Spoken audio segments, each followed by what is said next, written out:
31절 말씀입니다. 다 같이 계시의 말씀을 한 목소리로 봉독하실 때 살아계신 주님의 음성을 다 같이 들으실 수 있기를 바랍니다. 이제 봉독하겠습니다. 예수와 제자들이 빌립보 가이사라 여러 마을로 나가실세 길에서 제자들에게 물어 이르시되 사람들이 나를 누구라고 하느냐. 제자들이 여짜와 이르되 세례 요한이라 하고 더러는 엘리야 더러는 선자 중에 하나라 하나이다. 또 물으시되 너희는 나를 누구라 하느냐.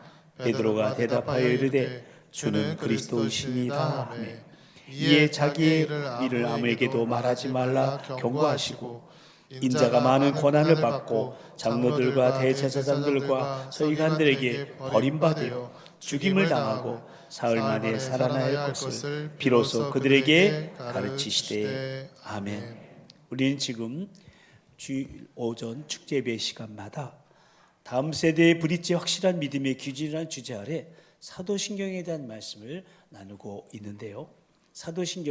사도신경이라는 말 자체가 시사하는 바와 같이 사도들의 신앙 고백을 말하는 것인데, 그렇다고 사도들이 이 신경을 만들었다는 것이 아니라 사도들의 신앙 고백과 그들이 전해준 복음의 뿌리를 둔 신경이라는 의미입니다.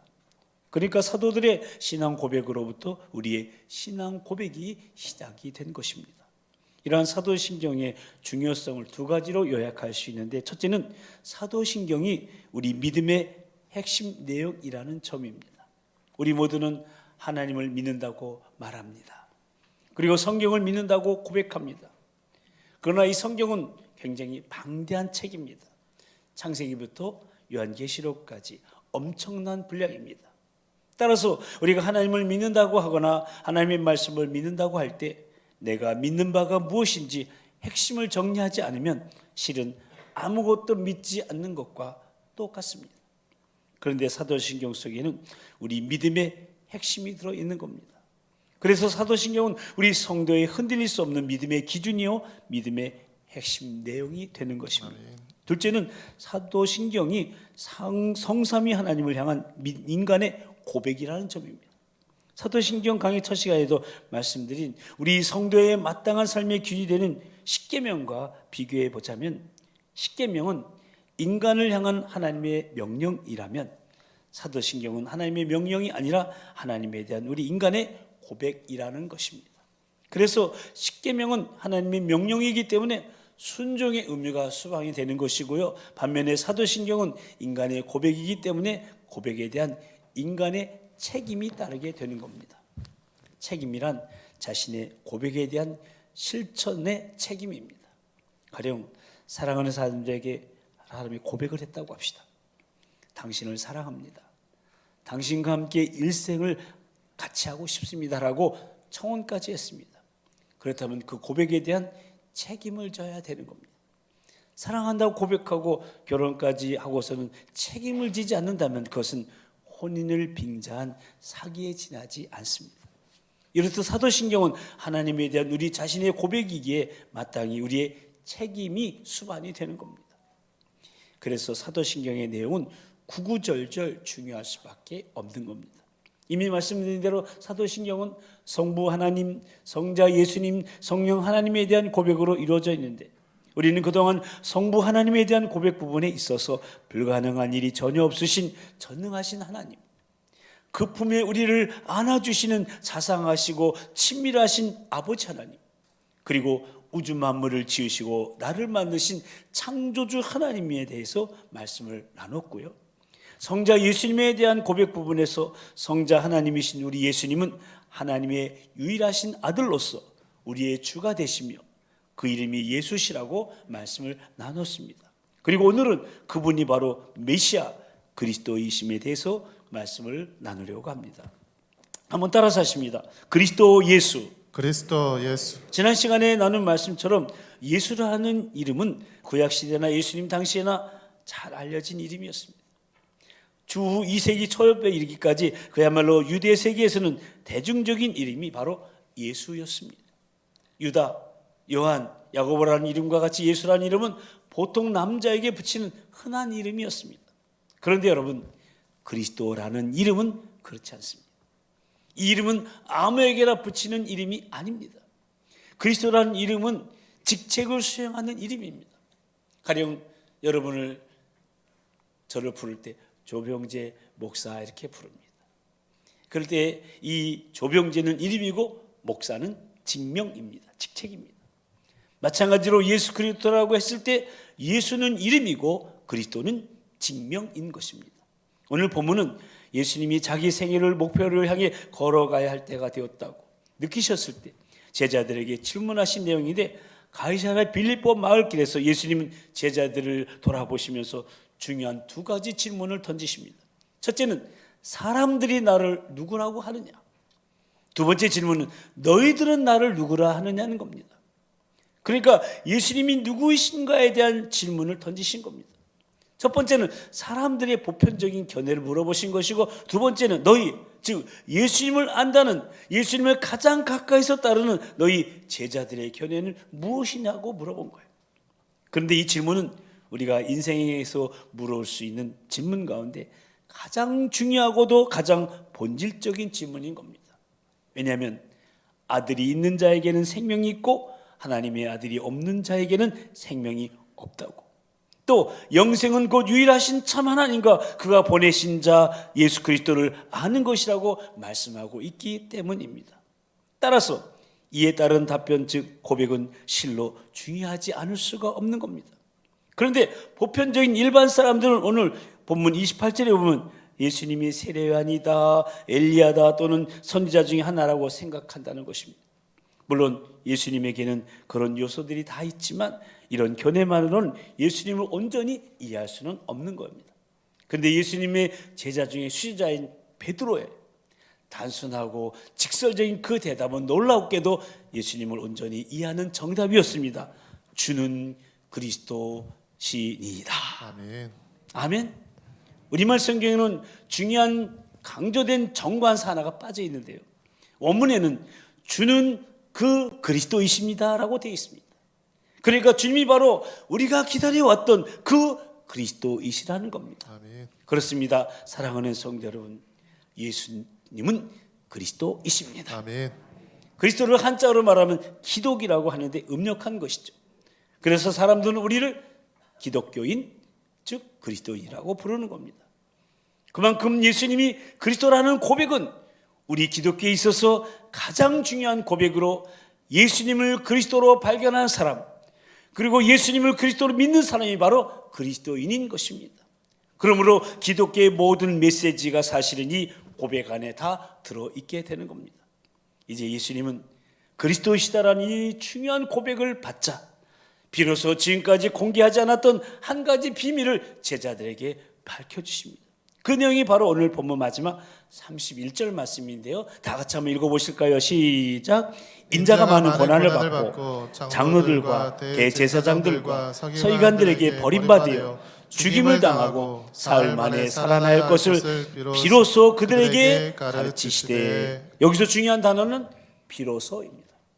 비로소 제자들에게 가르치셨다는 겁니다. 무엇을 가르치셨습니까? 얼마 안 있으면 예수님 당신이 고난을 받게 되고 죽임을 당하게 될 것이고 장사된 지 사흘 만에 다시 살아난다는 말씀이에요. 그전에는 이런 말씀을 하신 적이 없으십니다. 베드로에게서 그리스도라는 고백을 받으시고 나서야 이제 제자들이 이 위대한 진리를 받아들일 준비가 되었다고 판단하신 주님께서는 비로소 기독교 진리의 엄청난 극점, 바로 십자가와 부활 사건을 제자들에게 계시하신 것입니다. 이제 내가 죽어야 된다. 그것도 저 십자가에서. 그리고 나는 3일 만에 다시 살아나야 한다. 그럼 왜 이런 사실을 이때 밝히셨을까요? 그것은 바로 그리스도라는 고백에 담긴 중요한 의미 때문에 그렇습니다.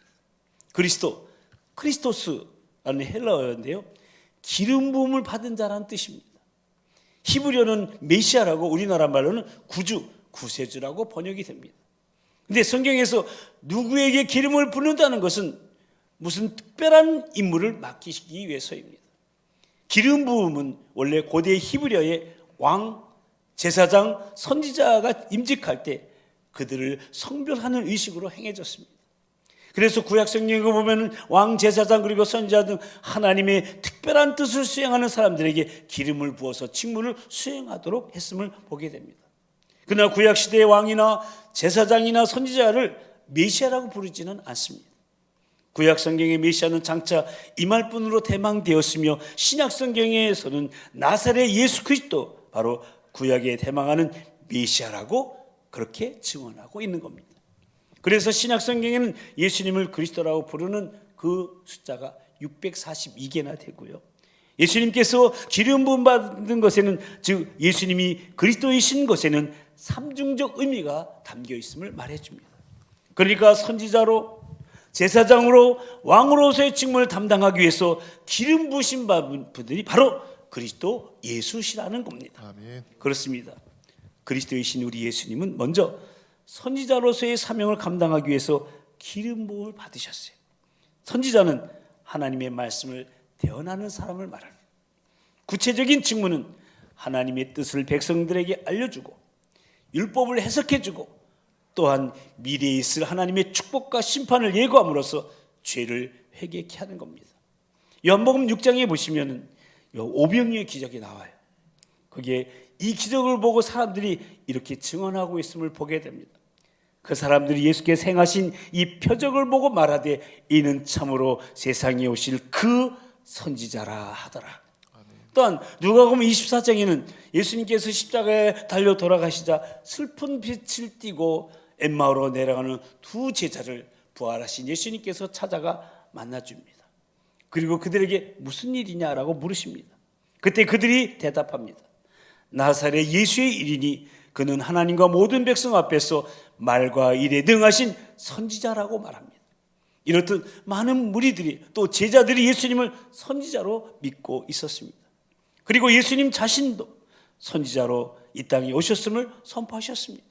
누가복음 13장에 보면 어떤 바리새인들이 나와서 헤롯이 예수님을 죽이려고 한다고 말해주었을 때 예수님께서는 그러나 오늘과 내일과 모레는 내가 갈 길을 가야 하리니 선지자가 예루살렘 밖에서는 죽는 법이 없느니라고 말씀하셨어요. 그는 예수님께서 친히 당신이 선지자의 사명이 있음을 밝히신 겁니다. 이럴 때 예수님께서 기름 부음 받으신 것은 선지자로서의 직무를 감당하기 위해서라는 겁니다. 그러므로 우리가 예수님을 그리스도로 고백한다는 것은 예수님께서 지상에 계시는 동안 선지자의 직무를 담당하셨음을 믿는 것이요, 그 직무로 인해 우리가 하나님의 말씀을 믿고 구원받았음을 감사하며 따른다는 것입니다. 아멘. 또한 그리스도이신 예수님은 제사장으로서의 사명을 감당하시기에 기름 부음을 받으셨어요. 아멘. 선지자가 하나님을 대신하여 사람에게 나가는 것이라면 제사장은 사람들 대신해서 하나님께 나가는 사람을 말하는, 제사장의 구체적인 임무는 첫째는 제사 사역이에요. 속죄를 위해 희생제물을 드리는 것이고, 두 번째는 중보 사역으로서 백성들을 대신해서 하나님께 기도드리는 일입니다. 그런데 예수님은 제사장의 직무를 직접 행하셨습니다. 자신의 몸을 직접 대속물로 내어놓으심으로 제사장의 직을 수행하신 거예요. 그 증거가 마가복음 10장 45절에 나와요. 한번 같이 읽어보실까요? 시작. 인자가 온 것은 섬김을 받으려 함이 아니라 도리어 섬기려 하고 자기 목숨을 많은 사람의 대속물로 주려 함이라. 여기 대속물이 제사장의 직무를 하시는 거예요. 그리고 이러한 사실을 성경 여러 곳에서 증언하고 있지 않습니까? 디모데전서 2장 6절에서도 그가 모든 사람을 위하여 자기를 대속물로 주셨으니 기약 이르러 주신 증거니라. 히브리서 9장 12절에서 염소와 송아지의 피로 하지 아니하고 오직 자기 피로 영원한 속죄를 이루사 단번에 성소에 들어가셨느니라. 히브리서 4장 14절에서도 그러므로 우리에게 큰 대제사장이 계시니 승천하시니 곧 하나님의 아들 예수시라. 우리가 믿는 도리를 굳게 잡을지어다. 아멘. 이렇게 여러 곳에서 예수님께서 제사장직을 수행하셨음을 말해주고 있습니다. 또한 예수님은 이 제사장의 직무를 통해 우리를 하나님 아버지와 화해시키는 중보자가 되셨습니다. 그래서 사도 바울은 고린도후서 5장 18절에서 이렇게 선언하고 있는데요. 한번 같이 읽어볼까요? 시작. 모든 것이 하나님께로서 났으며 그가 그리스도로 말미암아 우리를 자기와 화목하게 하시고 또 우리에게 화목하게 하는 직분을 주셨으나. 아멘. 그리고 디모데전서 2장 5절에서는 하나님은 한 분이시요 또 하나님과 사람 사이에 중보자도 한 분이시니 곧 사람이신 그리스도 예수라 강조한 겁니다. 이 중보자 예수님은 오늘날 지금도 하나님 보좌 우편에서 당신의 속죄에 기초하여서 사탄으로부터 우리를 보호하시고 또한 우리를 위해서 중보 기도하고 계시는 분이 바로 예수 그리스도이십니다. 그래서 우리는 이 같은 영원한 우리의 대제사장이신 예수님의 제사 사역과 중보 사역에 힘입어 하나님 보좌 앞에 직접 나아가서 기도 헌신을 드릴 수 있게 되는 것입니다. 그리고 마지막 세 번째로 그리스도이신 우리 예수님은 왕으로서의 사명을 감당하시기 위해서 기름 부음 받으셨는데 그리스도의 왕권은 두 가지 영역에서 수행되고 있습니다. 하나는 영적 왕권이요 또 하나는 우주적 왕권인데 예수님의 영적 왕권은 그의 백성과 교회에 대한 통치를 의미하는 것이고요, 우주적 왕권은 문자 그대로 우주 만물에 대한 통치를 의미하는 것이죠. 마태복음 28장 18절에 보시면 예수님께서 하늘과 땅의 모든 권세를 내게 주셨다고 말씀하고 있죠. 이것이 바로 그리스도의 우주적 왕권을 말하는 것이고, 그런데 예수님 당시 제자들이나 사람들은 예수님을 이스라엘의 정치적인 왕으로 삼으려고 생각했어요. 그래서 요한복음 1장에는 예수님께 나왔던 나다나엘이 라비오, 당신은 하나님의 아들이시여 당신은 이스라엘의 임금이로소이다라고 대답하기도 합니다. 또한 오병이의 기적 후에 군중들이 예수님을 억지로 왕으로 삼으려고 했을 때 예수님께서는 피하여 혼자 산으로 들어가시기도 했습니다. 요한복음 6장 15절의 증언이죠. 그러므로 예수께서 그들이 와서 자기를 억지로 붙들어 임금님으로 삼으려는 줄 아시고 다시 혼자 산으로 떠나가시니라. 이후 십자가상을 앞두고 가룟 유다의 배반으로 말미암아 예수님이 체포되어서 빌라도의 법정에 섰을 때 빌라도가 예수님께 묻습니다. 내가 유대인의 왕이냐? 이에 예수님께서 대답하십니다. 내 나라는 이 세상에 속한 것이 아니니라. 만일 내 나라가 이 세상에 속한 것이었더라면 내 종들이 싸워 나로 유대인들에게 넘겨지지 않게 하였으리라. 이제 내 나라는 여기에 속한 것이 아니니라. 빌라도가 다시 묻습니다. 그러면 내가 왕이 아니냐? 예수님께서 다시 대답하십니다. 네 말과 같이 내가 왕이니라. 내가 이를 위하여 태어났으며 이를 위하여 세상에 왔나니 곧 진리에 대하여 증언하려 함이로다. 무릇 진리에 속한 자는 내 음성을 듣느니라. 아멘. 그렇습니다. 왕으로 이 세상에 오신 예수님은 흥망성쇠가 있는 이 세상 나라의 왕이 아니라 영원히 쇠하지 않은 진리에 속한 영적 왕권을 가지신 하늘나라의 왕이십니다. 아멘. 그리고 창조자로서 우주의 관리자로서 그리고 심판자로서 가지는 절대적 권한의 우주적 왕권을 가지신 우주 만물의 왕이십니다. 그래서 예수님은요 이미 태초에 창조 사역에 참여하셨고요, 성부 하나님으로부터 우주 관리의 권세를 받아 가지고 계십니다. 또한 인류의 역사를 진행해 가고 계십니다. 일시적으로 악령이 이 세상을 혼란케 하도록 활동을 허락하기도 하시지만 나중에 그러한 대적자들을 그리스도께서 모두 물리치실 것입니다. 마지막 심판을 통해서 모든 대적들을 멸망시킬 때 그리스도는 이 우주적 왕권을 성부 하나님께 돌려드리게 될 것입니다. 이렇듯 예수님은 살아계신 왕으로 이 세상을 통치하시고 그리고 우리 한 사람 한 사람, 저와 여러분 한 사람 한 사람 우리 안에서 우리를 다스리고 계시는 분이세요. 아멘. 아멘. 거듭 말씀드리지만 예수님의 왕권은 세상적인 것이 아닙니다. 예수님은 말씀과 성령으로 그의 나라를 다스리십니다. 우리는 이와 같은 그리스도의 왕국을 소유함으로써 우리의 영혼의 적들인 악마, 죄, 세상, 죽음 그리고 지옥을 제압할 수 있는 겁니다.